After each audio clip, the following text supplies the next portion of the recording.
Hello everyone, very warm welcome to my YouTube channel Academy for Maths। Last lecture में हम लोगों ने discuss किया था बाइनोमियल थ्योरम का फर्स्ट लेक्चर, जिसमें हम लोगों ने बाइनोमियल क्या होती है, उसको एक्सपेंड कैसे करते हैं, उसकी बेसिक प्रॉपर्टीज को डिस्कस किया था और उन प्रॉपर्टीज को लेकर के कुछ क्वेश्चंस को डिस्कस किया था। आज आपका लास्ट लेक्चर, नेक्स्ट लेक्चर होगा लेक्चर नंबर 2 और इस लेक्चर 2 में जो बेसिक एक्सप्लेनेशन होता है ऑफ बाइनोमियल वो कैसे करते हैं उस पर आज हम लोग डिस्कस करेंगे। तो क्वेश्चन लेते हैं। अगर आपका क्वेश्चन गिवन है x plus 5 whole power 6, x plus 5 whole power 6, इसको एक्सपेंड करना है। तो देखिए एक्सपेंड कैसे करते हैं।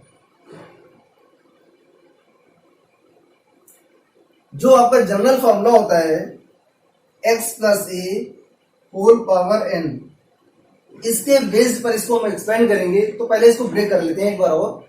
क्या मिलेगा आपको?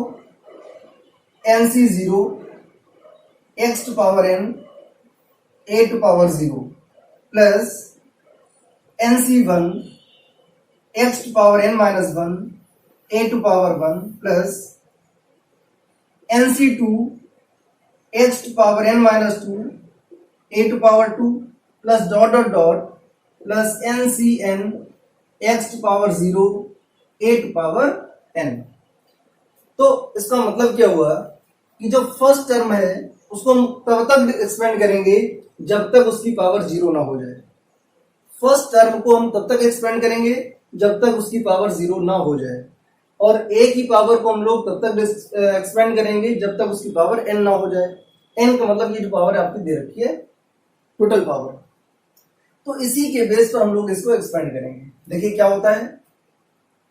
पहले लिखा हुआ nc0, यहाँ पर पावर n है और यहाँ पर पावर है 6, तो ये आपको मिलेगा 6c0 x to power n, और यहाँ पर x आपका x ही रहेगा और पावर n है तो पावर यहाँ पर गिवन है 6, a टू पावर 0 और a की वैल्यू है यहाँ पर 5, तो हो जाएगा 5 टू पावर 0 प्लस, अब नेक्स्ट क्या मिलेगा आपको? 6c1 x to power n minus 1। तो जो x की पावर है वो डिक्रीजिंग ऑर्डर में जाएगी, तो लिखेंगे x टू पावर 5, और जो 5 है आपका सेकेंड टर्म है उसकी पावर जाएगी इंक्रीजिंग ऑर्डर में। यहाँ पर 0 है तो अब हो जाएगा आपका 5 टू पावर 1, और दोनों की पावर का सम जो है वो 6 होना चाहिए। तो देखिए 5 प्लस 1 6 हो जाएगा। x को हम लोग तब तक एक्सपेंड करेंगे जब x की पावर 0 हो जाएगी तब तक, और 5 को हम लोग तब तक एक्सपेंड करेंगे जब उसकी पावर 5 हो जाए। क्या मिलेगा आपको? 6c2 x to power 4 5 power 2 plus 6c3 x to power 3 5 power 3 plus 6c4 x to power 2 5 power 4 plus 6c5 x to power 1 5 power 5 plus 6c6 x to power 0 और 5 पावर 6। यहां पर हमने आपको बताया था कि फर्स्ट टर्म को हम तब तक एक्सपेंड करते हैं जब तक उसकी पावर 0 ना हो जाए। सेकेंड टर्म को हम लोग तब तक एक्सपेंड करेंगे जब उसकी पावर n ना हो जाए। ऐसा ही यहां पर है, यहां पर होल पावर 6 गिवन है, तो इसको जब एक्सपेंड करेंगे तो x की पावर 0 तक एक्सपेंड करेंगे और 5 की पावर 6 तक इसको एक्सपेंड करके आएंगे। तो ये आपको मिल गया। अब आपको चेक करना है कि इसमें टोटल नंबर ऑफ टर्म्स कितने होंगे। तो कल हमने आपको बताया था लास्ट लेक्चर में कि जितनी पावर होती है उससे 1 मोर नंबर ऑफ टर्म्स होते हैं। अगर पावर 6 है तो नंबर ऑफ टर्म्स होंगे आपके 7। चेक करते हैं 1 2 3 4 5 6 एंड 7, तो टोटल नंबर ऑफ टर्म्स हो गए 7। इसको थोड़ा सा सिंप्लीफाई करते हैं। कल लास्ट लेक्चर में हम लोगों ने बताया था कि nc0 और ncn इन दोनों की वैल्यू होती है 1। अब n की जगह कोई भी नंबर हो सकता है, जैसे यहाँ पर लिखा हुआ 6c0 तो इसकी वैल्यू हो गई 1 into x to power 6 into 5 power 0 1 plus 6c1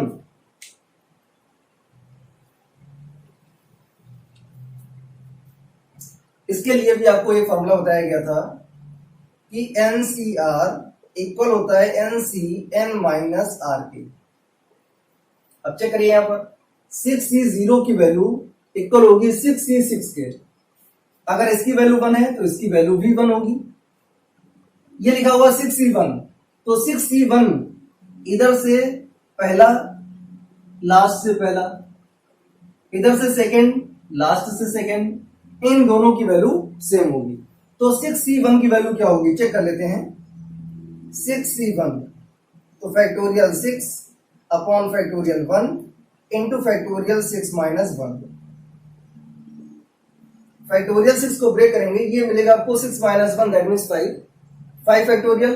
तो 6 को ब्रेक करेंगे 5 फैक्टोरियल तक, तो 6 इंटू 5 फैक्टोरियल अपॉन 5 फैक्टोरियल। इससे ये आपका कैंसिल हो गया, बचा हमारा 6। तो 6c1 की जो वैल्यू है वो आएगी 6, तो यहां पर पुट करेंगे 6 x power 5 into 5 power 1 that means 5 plus, अब देखें ध्यान से 6c1 की जो वैल्यू है फर्स्ट से सेकेंड टर्म लास्ट से second term that means 6c5 के इक्वल होगा 6c5। इसके बाद 6c2 की जो वैल्यू है ये स्टार्टिंग से थर्ड टर्म है, अब लास्ट से आपको थर्ड टर्म लिखना है, वो हमारे पास मिलेगा 6c4, ये इक्वल होगा 6c4 के।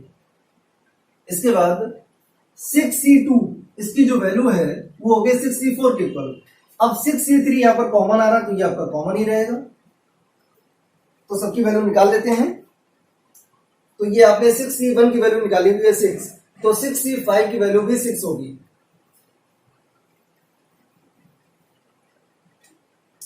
इसकी वैल्यू हो गई 6, इन दोनों की वैल्यू हो गई 6। इसको सॉल्व करते हैं, तो इसको ब्रेक करेंगे तो आपको मिलेगा फैक्टोरियल 6 2 फैक्टोरियल इंटू 6 माइनस 2 करेंगे तो हो जाएगा 4 फैक्टोरियल। अब 6 फैक्टोरियल को ब्रेक करेंगे 4 फैक्टोरियल तक, तो 6 इंटू 5 इंटू 4 फैक्टोरियल अपॉन में 2 इंटू 1 इंटू 4 फैक्टोरियल। इससे आपका ये कैंसिल हो गया, 2 3 जा 6 और ये हो जाएगा 3 5 जा 15। तो इन दोनों की वैल्यू हो गई 15। इसके बाद एक टर्म और बचा हुआ है 6c3। 6c3 को सिंप्लीफाई करते हैं, तो 6 factorial upon 3 factorial into 6 minus 3 factorial. तो ये 6 माइनस 3 करेंगे तो आपको 3 मिलेगा, यहाँ पर भी 3 दे रखा है, तो 6 फैक्टोरियल को ब्रेक करेंगे 3 फैक्टोरियल तक, तो 6 into 5 into 4 into 3 factorial upon में 3 फैक्टोरियल को ब्रेक करेंगे तो 3 इंटू 2 इंटू 1 इंटू ये आपका 3 फैक्टोरियल ही रहेगा। इससे ये आपका कैंसिल हो गया, 3 2 जा 6 से आपका ये कैंसिल हो गया, तो 5 हो जाएगा 20। ये सारी वैल्यूज आ गई हैं। तो ये आपने इसको सिंप्लीफाई किया तो ये मिल गया, प्लस इसका ये हो गया 6c2 की वैल्यू है 15 x पावर 4 इंटू 5 का स्क्वायर 25 प्लस 6c3 वैल्यू निकाली हुई है 20 x क्यूब इंटू 5 का क्यूब करेंगे तो मिलेगा 125 प्लस 6c4 और 6c4 की वैल्यू है 15 x पावर 2 और 5 पावर 4 करेंगे तो 625 मिलेगा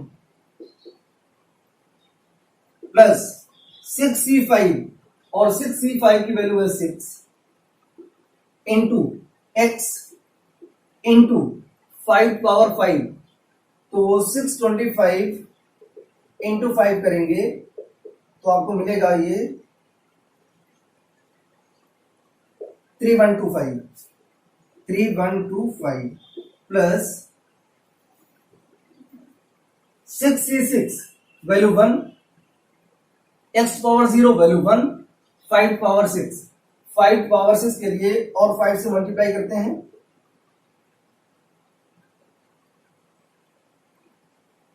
तो आएगा 15,625, 15,625। देखिए फाइनल क्या मिलेगा आपको, x to power 6 plus 5 6 30, x to power 5 plus 15 into 25,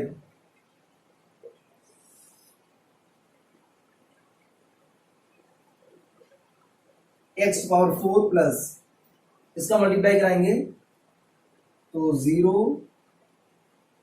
0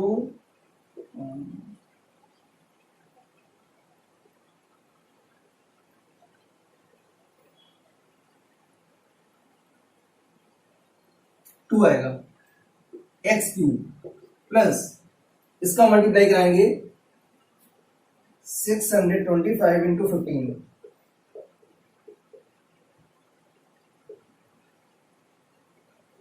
9375 x square plus 3125 में 6 मल्टीप्लाई कराएंगे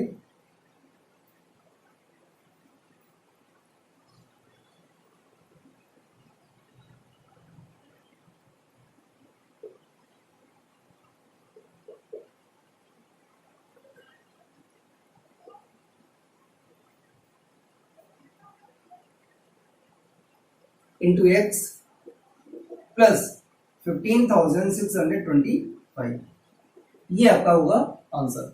जब x प्लस 5 होल पावर 6 को एक्सपेंड करोगे तो ये आपको फाइनल आंसर मिलेगा। नेक्स्ट आपका पॉइंट है इंडिपेंडेंट टर्म ऑफ x।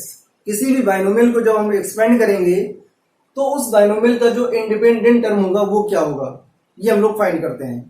तो देखिए क्वेश्चन पुट अप करते हैं। क्वेश्चन आपका गिवन है, find the independent term, find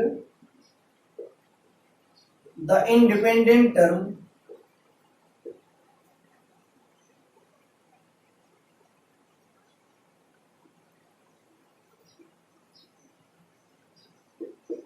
of x plus 3 whole power 5, x plus 3 whole power 5, x plus 3 whole power 5 का जो इंडिपेंडेंट टर्म होगा वो आपको फाइंड आउट करना है। तो देखिए कैसे करते हैं, इंडिपेंडेंट टर्म कैसे फाइंड करते हैं। तो आपको मालूम है जो जनरल टर्म होता है, general term of x plus a whole power n, वो मिलता है आपको NCR x to power n minus r a to power r। इसी फॉर्मूले का हम लोग यूज करेंगे और इसी से हम लोग फाइंड करेंगे इंडिपेंडेंट टर्म। तो देखिए क्या होता है, जब इसको देखेंगे ध्यान से तो यहां पर n की वैल्यू मिलेगी आपको 3, x आपका x ही रहेगा और a की वैल्यू है 3, सॉरी n की वैल्यू है 5 और a गिवन है आपका 3। तो सॉल्व करते हैं। Independent term TR plus 1 is equal to NCR x to power n minus r a to power r। Value put करेंगे।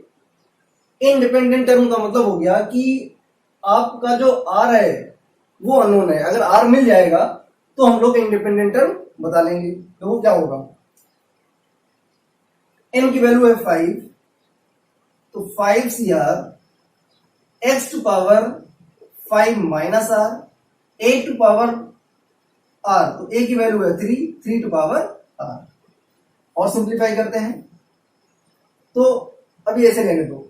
करना क्या है, आपको जब इंडिपेंडेंट टर्म फाइंड करना है तो जो x की पावर है, अगर किसी टर्म में जैसे ये लिखा हुआ है आपका, ये 3 लिखा हुआ है, ये 3 लिखा हुआ तो ये आपका इंडिपेंडेंट ऑफ x है, इसमें x नहीं दे रखा है। अगर x नहीं दे रखा है तो इसका मतलब हो गया यहां पर होगा 3x टू पावर 0। तो इसमें भी आपको यही बताना है कि इंडिपेंडेंट ऑफ x बताना है। तो ये जो टर्म है ये आपका इंडिपेंडेंट टर्म x तभी होगा जब उसमें x की पावर 0 होगी। इसका मतलब हुआ कि जो ये x to power 5 minus r लिखा हुआ है इसको हम कंपेयर करा देंगे किससे, x टू पावर 0 से। तो क्या मिलेगा आपको, 5 माइनस r इक्वल टू 0, तो r इज इक्वल टू मिलेगा 5। जब r की वैल्यू 5 आ गई, इसको यहां पर पुट करेंगे तो आपको मिलेगा independent term. That means t r की वैल्यू 5 है तो यहां पुट करेंगे तो जाएगा 5 plus 1 is equal to 5c5 x to power 5 minus 5 और 3 टू पावर 5। 5c5 1 होगा आपका into X to power 0 into 3 to power 5, तो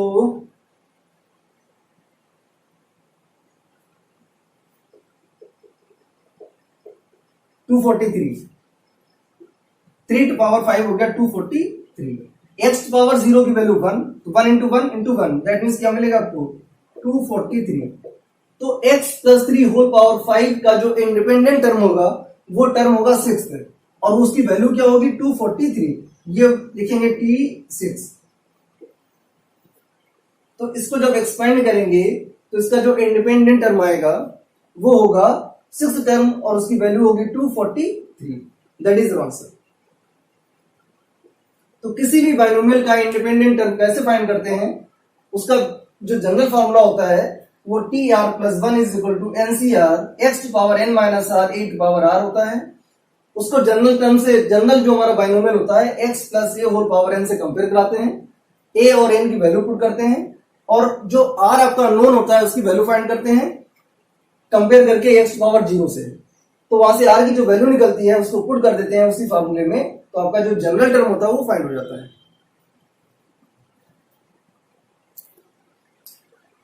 नेक्स्ट आपका गिवन है कोएफिशिएंट ऑफ एक्स। किसी भी बाइनोमियल में किसी भी पावर का जो कोएफिशिएंट है वो कैसे फाइंड करते हैं उसके लिए देखते हैं।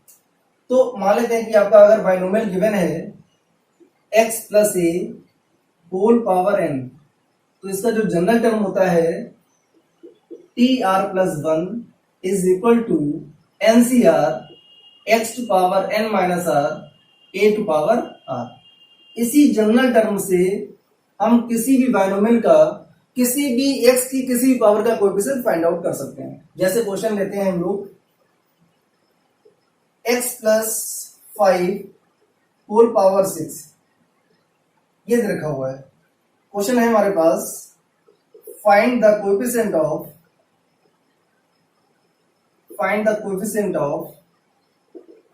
x to power 4। मतलब ये हुआ कि जब इसको एक्सपेंड करें, पूरा एक्सपेंड करें तो टोटल नंबर ऑफ टर्म्स होंगे 7। फिर उसमें चेक करें कि x टू पावर 4 का कोएफिशिएंट क्या है। एक तो तरीका ये हो गया। दूसरा तरीका ये है कि जो हमारा जनरल टर्म का फॉर्मूला होता है उस फॉर्मूले को यूज करें और हम लोग बताएं कि x टू पावर 4 का कोएफिशिएंट क्या मिलेगा। तो चेक करते हैं। यहां पर x तो हमारा x ही दे रखा हुआ है और a की वैल्यू है 5 और n की वैल्यू गिवन है 6। क्या होता है T R plus 1 is equal to N C R X to power n minus R A to power r। Value put करेंगे तो T R plus 1 is equal to n की value given है 6, तो हो गया 6 R X to power 6 minus R, A की value है 5, तो 5 टू पावर r। अब यहां पर x की पावर लिखा हुआ 6 माइनस आर। लास्ट वाले में क्या था, इंडिपेंडेंट टर्म था तो x की पावर को 0 से कंपेयर कराया था। यहां पर क्या कह रहा है, यहां पर कह रहा है coefficient of x to power 4। तो यहां पर x की पावर और यहां पर जो x की पावर आ रही दोनों को कंपेयर करा देंगे। जो जनरल टर्म आपने फाइंड किया हुआ है उसमें x की पावर को जिसका कोएफिशिएंट फाइंड करना है उसकी पावर से कंपेयर कराएंगे। तो यहां पर x की पावर गिवन है 6 माइनस आर और यहां पर x की पावर गिवन है 4, कंपेयर कराएंगे।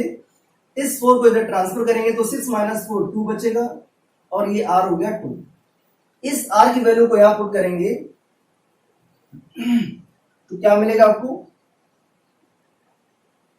t 2 plus 1 is equal to 6c2 x power 6 minus 2 and 5 power 2। r की वैल्यू 2 आ रही है तो इस r की वैल्यू को इसमें पुट कराएंगे जहां जहां पर r लिखा हुआ है। क्या मिलेगा, ये हो जाएगा आपका t3 is equal to 6c2 6, तो इसको लिखेंगे factorial 6 upon 2 factorial into 6 minus 2 factorial. Into X to power 4 और 5 का स्क्वायर करेंगे तो मिलेगा 25। 6 माइनस 2 करेंगे तो मिलेगा 4 फैक्टोरियल। तो 6 फैक्टोरियल को ब्रेक करेंगे 4 फैक्टोरियल तक, तो ये आएगा आपका 6 इंटू 5 इंटू 4 फैक्टोरियल अपॉन में 2 into 1 into 4 factorial into x power 4 into 25। 4 factorial से आपका 4 फैक्टोरियल कैंसिल हो गया। 2 3 जा 6, 5 3 जा 15, 15 इंटू 25 इंटू एक्स पावर 4। इन दोनों का मल्टीप्लाई करा देंगे।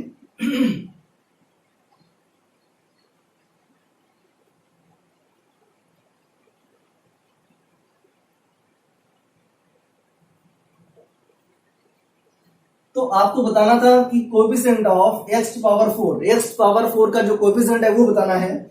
तो यहां पर एक्स टू पावर 4 का जो कोएफिशिएंट है वो आ रहा है 375। तो coefficient of x to power 4 is 375. That is your answer.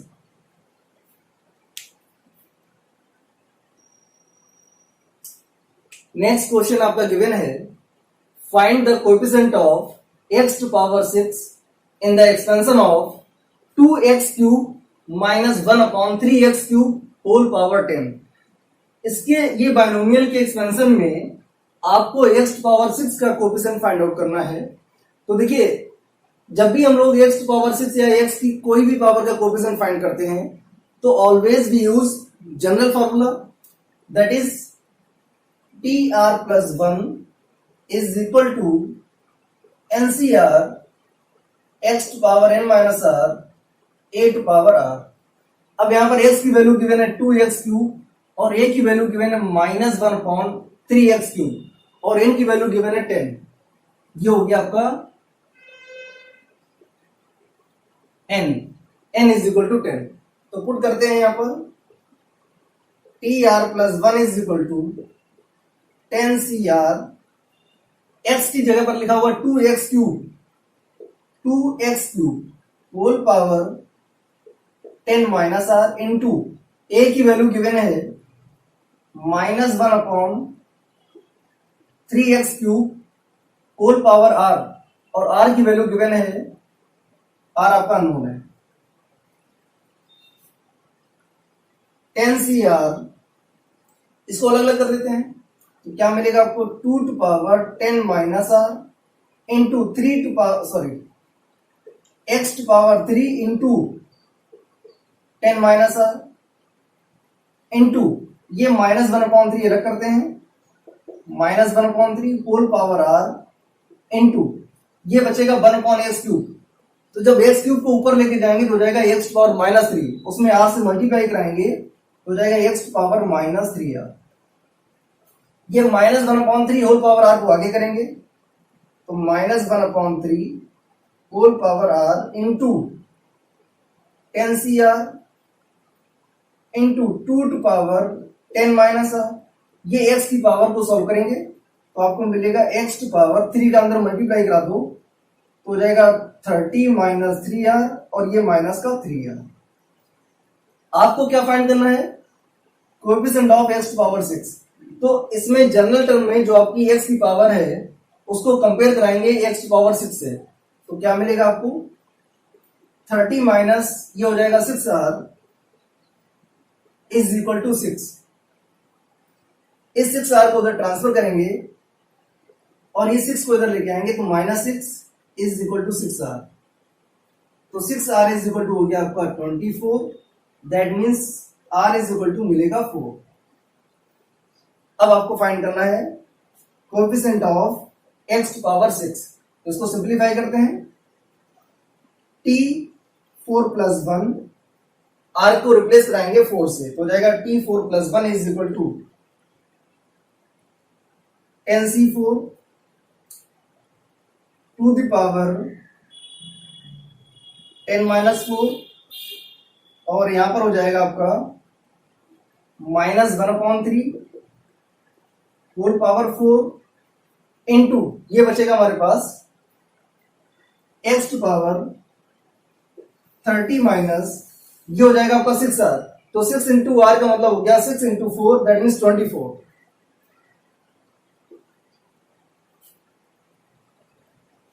10c4 ये हो जाएगा 2 टू पावर 6 और ये आएगा पावर इवन है तो सोल्यूशन हो जाएगा पॉजिटिव, इनटू में लिखेंगे 1/3 टू पावर 4 और x टू पावर 6। तो coefficient of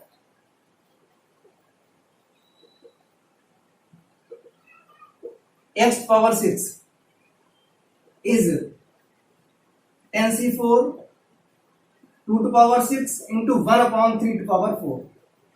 That is your answer.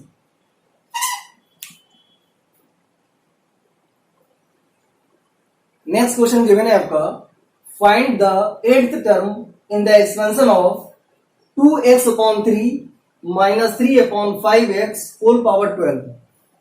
तो आपको ये मालूम है कि जब इसको एक्सपेंड करेंगे तो टोटल नंबर ऑफ टर्म्स जो होंगे वो होंगे 13, लेकिन आपको फाइंड करना है 8th टर्म। तो जो हमारा जनरल टर्म का फॉर्मूला होता है उसी फॉर्मूले को यूज करेंगे। तो जनरल टर्म का फॉर्मूला क्या होता है, T R plus 1 is equal to NCR X to power N minus R A to power R. अब बात कर रहा है 8th टर्म की और टोटल टर्म कितने गिवन है आपको 12, तो n की वैल्यू हो गई 12, n is equal to 12, x आपका गिवन है 2x/3 और a की वैल्यू गिवन है -3/5x। आपको और गिवन है 8th टर्म, 8th टर्म का मतलब हो गया r plus 1 is equal to 8, r plus 1 is equal to 8, तो r इज इक्वल टू हो जाएगा आपका 7। ये वैल्यू आप पुट करेंगे तो मिलेगा आपको t 8 is equal to t 7 plus 1 is equal to n की वैल्यू गिवन है 12, 12c7, x को रिप्लेस कराएंगे 2x/3 से, तो 2x/3 whole power n minus r 12 minus 7 into a to power r that means -3/5x whole power r और r की value given है 7, तो 12c7 ये हो जाएगा 2/3, 12 माइनस 7 करेंगे तो मिलेगा 5 इंटू एक्स टू पावर 5। इसको सिंप्लीफाई करेंगे तो पावर ऑड है तो वैल्यू जो आएगी निगेटिव आएगी, तो माइनस साइन को आगे लगाएंगे, 3/5 whole power 7 into 1/x to power 7। इसकी 5 पावर इसकी 2 पावर से कैंसिल हो जाएगी, x टू पावर 5 से x टू पावर 7 की 5 पावर कैंसिल होगी, तो जो बचेगा वही होगा आपका 8th टर्म, -12c7 इंटू 2/3। इसको सिंप्लीफाई कर लो तो ये आएगा 32 और